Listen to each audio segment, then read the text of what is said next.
So my name is Tracy Spackman, and I am trained and certified as a gentle sleep coach. I have a website, getquietnights.com. That's my business website. I have a Facebook page, Facebook/Quiet Nights. If you search Quiet Nights Sleep Coaching Services, that's my Facebook page, and I post tips and parental stuff on there. And then I have my Facebook group, which is Sleep Sisters, and I set that one up as a mom-to-mom support group. I have a lot of sisters on there who have done sleep coaching with me, and they know a lot because they've worked with me. And so some moms have really great ideas, some moms have no idea, and they just need help. And I jump on there as much as I possibly can to answer questions, but sometimes it's just not a Facebook question. How do I get my baby to sleep? That's not something I can answer in a paragraph or a couple of sentences. So if you need more help, that's what I do, is I do personal consultations. And I get to come to groups like this and talk to moms groups and community groups. And I have this presentation, 5 things that keep your child awake. And so this is where you want to start if you have sleep issues. And sometimes these things will fix it. But at least it'll give you a place to start, because if you can figure out what's causing the problem, then I think that gives you more patience so that you can know where to go, how to go forward. Something that comes up all the time is early rising. I talk about that all the time. And so I have this bullet points list for myself of all the things that typically, the most common things that cause early rising. So if I'm stressed and distracted and someone's talking to me about that, I just look at my list and like, could it be this one or this one or this one or this one? And finally, I'm like, you know what? This needs to be a blog post. Everybody needs to know this. So I created 6 things that cause early rising, and I posted that. And it doesn't necessarily have how to fix it, because that's not a blog and that's not a Facebook answer either. But if you can figure out which of those things you're like, oh, we're that one, or oh, we're that one, that patience gives you that information gives you the patience so that you can at least move forward. So hopefully this will give you some insight into what could be causing some of the things that are influencing some of the things that are frustrating you. Like, is there any other ways that you can contact me? I do free 15-minute sleep assessments. If you need one, you just call me, and I'll you tell me what's going on, and I'll kind of tell you what your problem is or where you need to go from there. So number 1. One of the most common things that cause babies not to sleep is they're hungry. And if your baby is hungry, you should feed them. So now the next question is your baby hungry because they need to eat in the middle of the night, or because it's habit and now they're having blood sugar spikes in the middle of the night and so they're just used to it? And that's a question between you, your doctor, and your lactation consultant. I can make a recommendation, but I can't really answer that for you because every baby is going to be different. If your baby is under 6 months, probably feed them. I'm more on the side of conservatively, let's absolutely make sure that your baby is getting everything that they need. But if your baby is 2 years old and still nursing multiple times in the middle of the night, is that what your baby needs? Some moms do need that because they work all day and that's their place to reconnect. Well, that's a good conversation that we can have about that.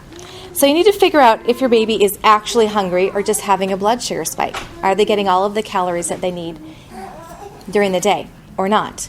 Now, so there's some methods out there that are incorrect that say if you increase the amount of time that your baby is going between meals during the day, well, then they'll be able to go longer in the middle of the night. Except that's totally not true. Think of your baby as a milk jug. Oh, there's a milk jug. I'm going to use this one.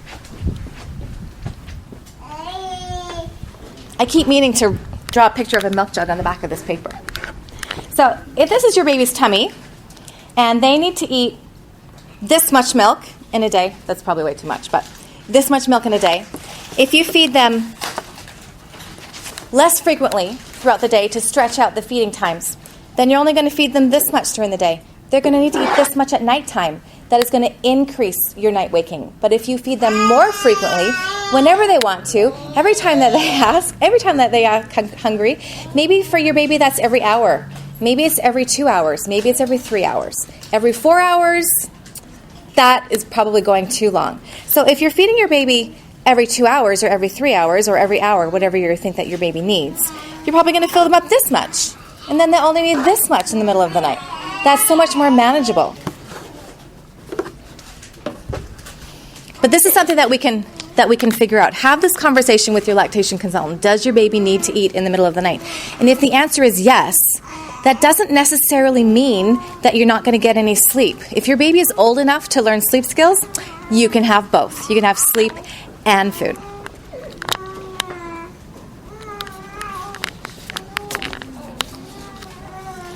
All right, the second thing that keeps babies from sleeping is if they're going to bed too tired. So this is all about cortisol. When your baby is ready for bed, they go through this body thing called the sleep window. Have you heard of that? Finding the sleep window. And so when they're going through their sleep window, that means their body has run out of energy and they're ready to regroup and to recuperate and to rest and to restore themselves. And if you get to the end of the sleep window and your baby is not falling asleep, but they have run out of energy, the body's natural response is to create the hormone called cortisol, which puts fuel in their blood so that they can continue to function. And it's called, I call it a cortisol rush.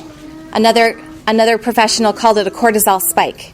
Your body has cortisol in it all the time when you're awake, but when it spikes, that's the fight or flight thing. So if a bear walked into the room, your body would spike with cortisol, and then you'd run over here, and you could go way faster than you could otherwise because the cortisol puts fuel in your blood.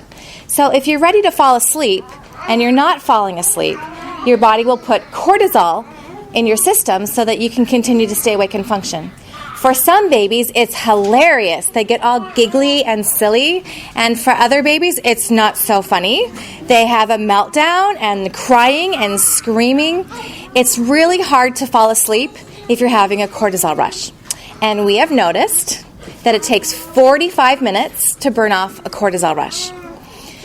So if you're trying to put your baby to bed and it's, this is a cortisol rush, stop. Go do something else. Distraction. Take a deep breath. It's really important to figure out what your baby's natural body rhythms are. They have a body clock called their circadian rhythm. And if you can figure out where their natural bedtime is, that's going to help you to avoid the cortisol rush. So this too tired, another word for that would be putting your baby to bed overtired. Another word for that would be missing the sleep window, putting your baby to bed amidst a cortisol rush. It's not fun. It's really challenging. And so perhaps you have the wrong bedtime. And this happens all of the time. I see a lot of 3-month-olds that are staying awake until 9 or 10 o'clock at night. And then they hit 4 months and 5 months and you're still doing that. Well, 4-month and 5-month-olds probably need something more like a 12-hour night. 6 to 6, 7 to 7, 8 to 8, something like that. And do you want to know the most common bedtime of a 5 to 7-month-old? It's 6 p.m. That's so early, especially when you're doing 9 or 10 o'clock before. So if you jump to 6 p.m. from 10 p.m., that's okay. If you see their tired signs at 6 p.m., put them to bed. It's not a nap time, it's a bedtime. When they hit 12 months, 7 o'clock is the most common time. And then when they hit 3 years old, 8 o'clock is pretty common, 7:30. My youngest is 7, and he goes to bed at 7. And he gets up I have to drag him out of bed at 6:45. If I say, come on, if you come climb in bed up with me, I'll give you a snuggle. And he's like, all right, I'll get out of bed. But he would sleep longer.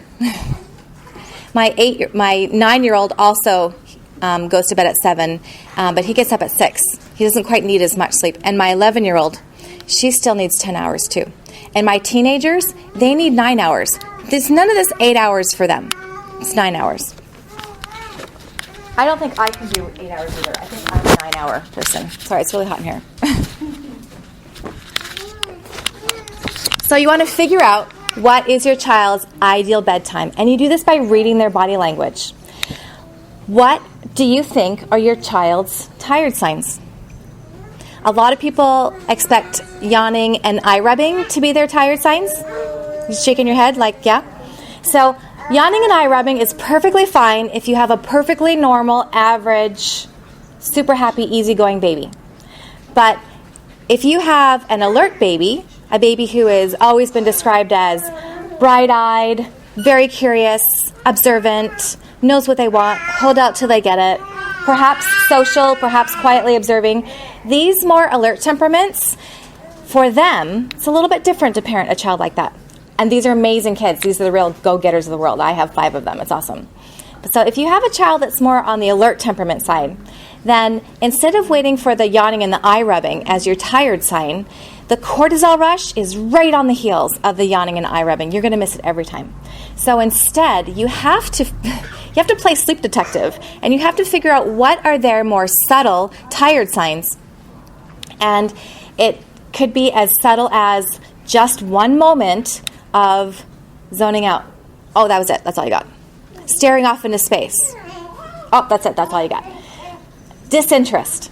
Glassy eyes. And it happens for a moment, and then they're right back into what they were into. If it's around the time that they would normally fall asleep, or if you're aware of what their wakeful windows are, that's it. Even though they're right back into their next activity, that's their bedtime. Go put them to bed. You're going to have an easier time. You want to avoid the cortisol rush. So number 3, the third thing that keeps babies awake is nap deprivation.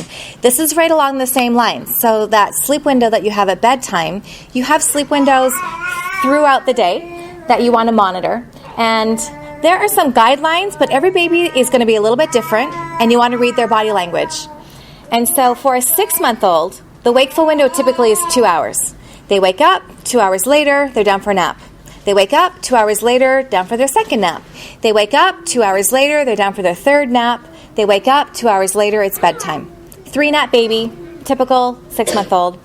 But it could be 90 minutes. It could be an hour and 50 minutes. It could be 2 hours and 10 minutes. Usually, though, it's right around 2 hours. So watch their body language and see what they do.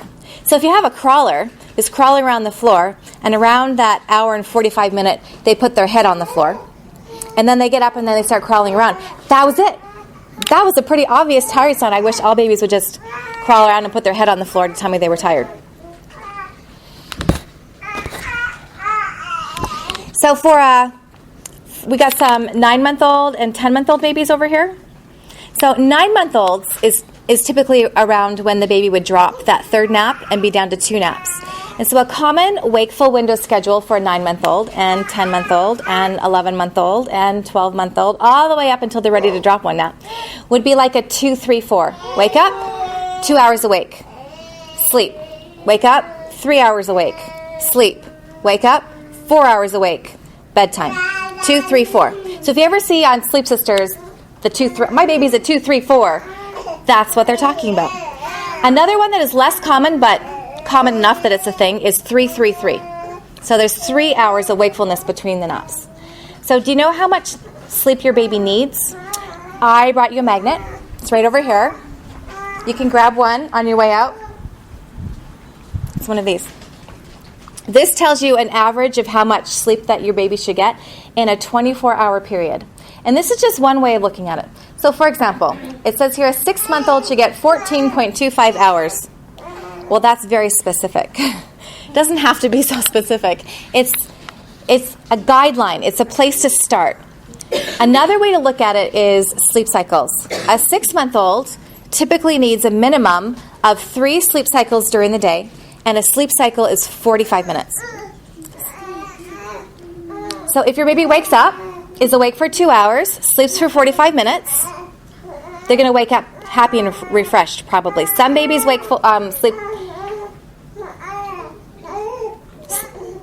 sleep cycle. Some babies' sleep cycle is longer, and sometimes it's a little bit shorter. The weirdest sleep cycle I have ever seen was 38 minutes. And it took me a long time to be convinced that actually was their sleep cycle. It was so uncommon. But 45 minutes is the most common. So in the morning you want at least 45 minutes, but an hour is also really common. For the second nap of the day, work towards getting an hour and a half sleep cycle. So it's two sleep cycles. It's 2 sleep cycles back to back. And at first, you'll have to probably resettle them and help them get back to sleep. If your baby is sleeping 20 or 30 minutes, try for about 20 minutes to get them back to sleep.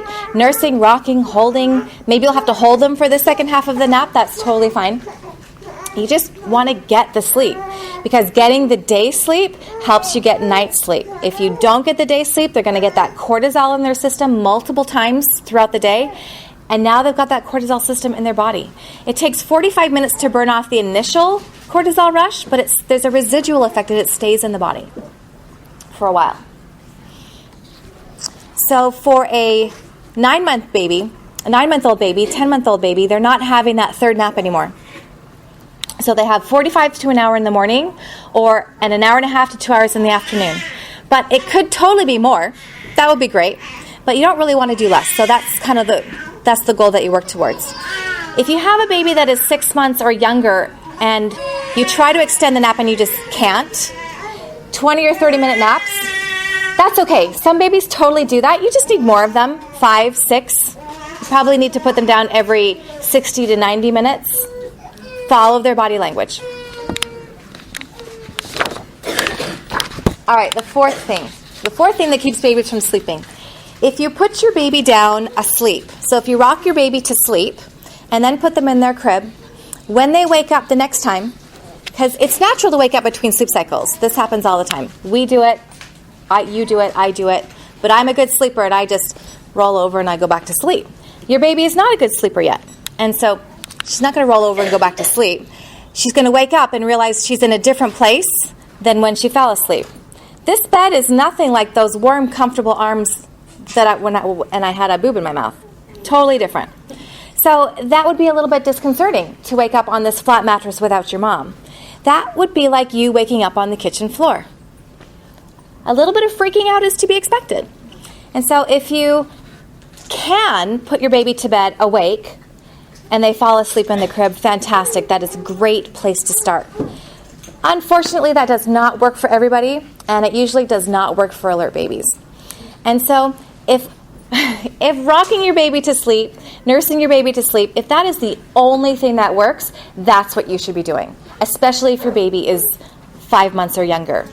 Under 5 months, babies, they haven't learned sleep skills yet.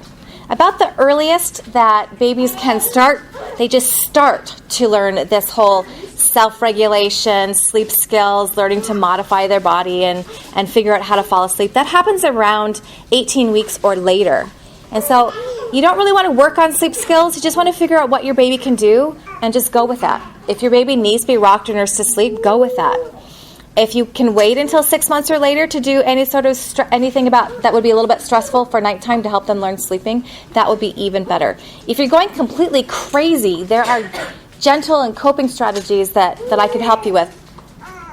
But the longer you can wait after 6 months, or the closer to 6 months that you can wait, the better. A lot of books say put your baby to bed drowsy but awake. That is a great thing to try. You nurse your baby right before bed, but before they're totally asleep, you put them in their bed so that they can see where they are, and then you lean over them and you talk to them and you pat and shush them and help them fall asleep. They know where they are when they fall asleep, so when they wake up in the middle of the night, between sleep cycles, they're in the same place that they fell asleep. It's less disconcerting for them. They probably will still need you to come back and do the shh or something, and that's normal. Whatever they had to fall asleep, that's what they need to fall back to sleep until they learn sleep skills. And if you're getting enough sleep and able to cope with that, don't be in a hurry. The longer you wait, the better. So now number 5, inconsistency.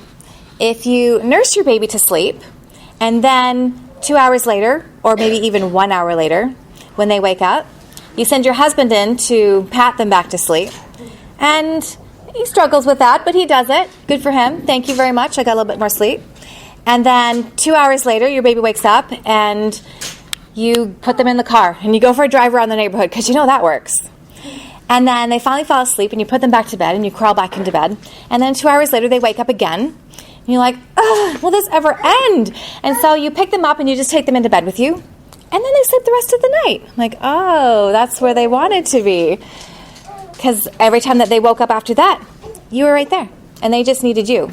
to do something to help them to get back to sleep. But because your response was different every single time, it's not going to get better. It's probably just going to get worse.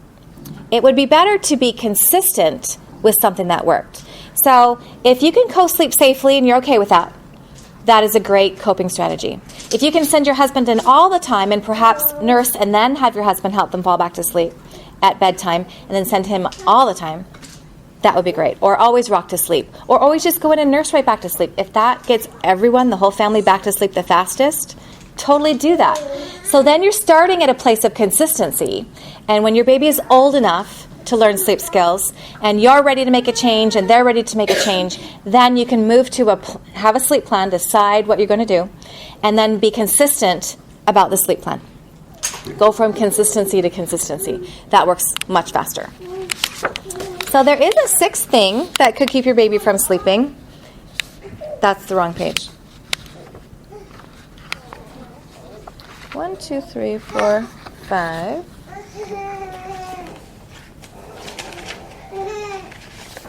Found it. 6. So your baby could have a medical issue. So common medical issues that keep babies from sleeping: reflux. If your baby is refluxing,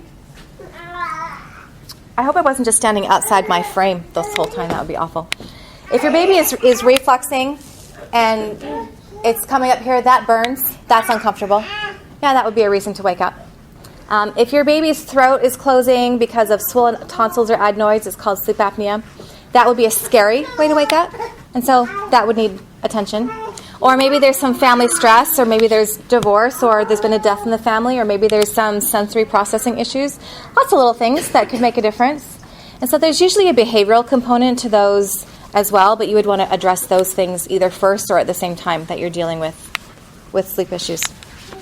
So those are pretty common. Can anybody relate to any of those? Like, did I say anything that, like, oh yeah, we're doing that, or yeah, we're doing that? Yeah, you did? Good. Okay, so now, how old is your baby that you think you're doing it all wrong? Because I doubt that's true. He's 6 weeks. Okay, so a 6-week-old needs you to learn to read his tired signs, learn to read his hunger signs, attach with him, bond with him, and do whatever he wants.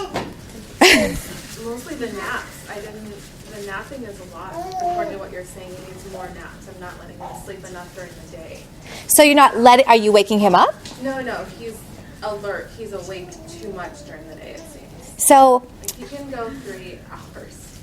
So at 6 weeks, he is still figuring out his world, and that's okay. You know, the range of normal for babies under 4 months old, do you know how broad it is? It's that broad. It's so big that they have stopped trying to figure it out because there is no range. There is no normal for a 6-week-old. Your 6-week-old is probably great, and you're probably great, and everything is going to change and shift over and over and over again. And if you are just figure out what it is when he's tired and let him sleep as long as he wants, and that's probably long enough. And then when he's tired again, do it again. As he gets closer to 3 months old, it might get better, but it might not. Some babies are great sleepers under 4 months old, and some babies are terrible sleepers under 4 months old. And both of those are healthy. If you're feeding them enough, comforting them enough, he's with you, lots of holding, it's great. You're great. It's going to be totally fine. So no mommy guilt. Just throw it out the window. You're great. And then around 4 months, do you know what's going to happen? It's going to change. So they call this the 4-month sleep regression. But you know what? That's so negative. It's really the 4-month sleep progression. And I'm not the only one who says that. I got that idea from somebody else. So the brain is going through these amazing changes. And the vision changes, and they can see you from further away. That's very exciting. And they're learning to roll and organize their body a little bit more. That's very exciting. And so because they can see so much more, they're noticing that and that and that. What is that? Well, what is that? Who's that? Really, really exciting. And so their brain has so much more information to process. It's really exciting. Their world has just opened up. And so when they wake up between sleep cycles, they are thinking about this. When they're trying to fall asleep, their brains are active. They have so much more to process. And alert babies have so much more to process because they noticed more than their just normal neighbor. And so it's not a bad thing. It's a good thing. So usually you have at least 2 weeks of craziness, and then sometimes it gets better, and sometimes it doesn't. And if it doesn't get better, cope as much as you can. Help them find as much sleep. There's a lot of co-regulating that goes on. If your baby is stressed, a lot of chest to chest. If they're upset, you're right there immediately responding right away. That's called the co-regulation. And as they're from 0 to 5 years old, you're doing this and helping them to learn these self-soothing skills. It's a really long process. And then at 18 weeks, if you're going totally crazy, you're sleep deprived, your baby is sleep deprived, you think that his health is an issue because of the lack of sleep, talk to me and I'll get you some more coping strategies. But if you can wait until 6 months or longer before you make any changes, that's going to be the healthiest, because then you know for sure that their body is ready to do a little bit more. And I really like the gentle methods of sleep coaching where you respond the whole time. Your baby never thinks that you're not coming because you always come, but you don't necessarily do the sleep crutch that you were doing before. You do a little bit less, a little bit less, then a little bit less. So I think you're fine. At 6 weeks, isn't there a lot of mommy guilt? You think that you're doing it wrong because you nurse your baby to sleep? That's not wrong. It's not bad. You've probably tried putting your baby in their crib, and then they cried and cried and cried, and so of course you pick them up. That's normal, natural, and healthy. And some moms can put their baby in their crib, time to sleep, and they go to sleep. You're like, what? How is that fair? I hate you. My baby doesn't do that. If your baby doesn't do that, rocking and nursing is what your baby needs, and you should totally do that. And then when your baby is old enough, when he's ready, and sometimes the moms have to be ready too, not ready to let go, that's okay. When you're ready, old enough, as close to 6 months as you can, older. If you want to not do it until 12 months, it's a little bit harder, but it's totally fine. If you wait until 18 months, it's a little bit harder, it's totally fine. 3 years old, totally hard, but totally fine. I once helped this family of 6 kids. None of them were sleeping. They all ended up in bed with mom and dad. Well, not all. 5 of them ended up with mom and dad. The only reason the 6th baby didn't get to go in bed with mom and dad is because there was not enough room in their bed for all of the kids, and whoever was the last one to come in ended up on the floor. So we started with the youngest. The youngest was 15 months old, and her oldest was 13. And so we started with the 15-month-old, and we did a gentle method, and within 2 weeks we had him sleeping. And so then we started work on we went from youngest to oldest, so we worked on all of her kids. And within 6 weeks, we had all 6 of her kids sleeping. And her doctor had said to her name was Rayvel. Her doctor said, Rayvel, your kids just don't sleep. Too bad. That's just who you got.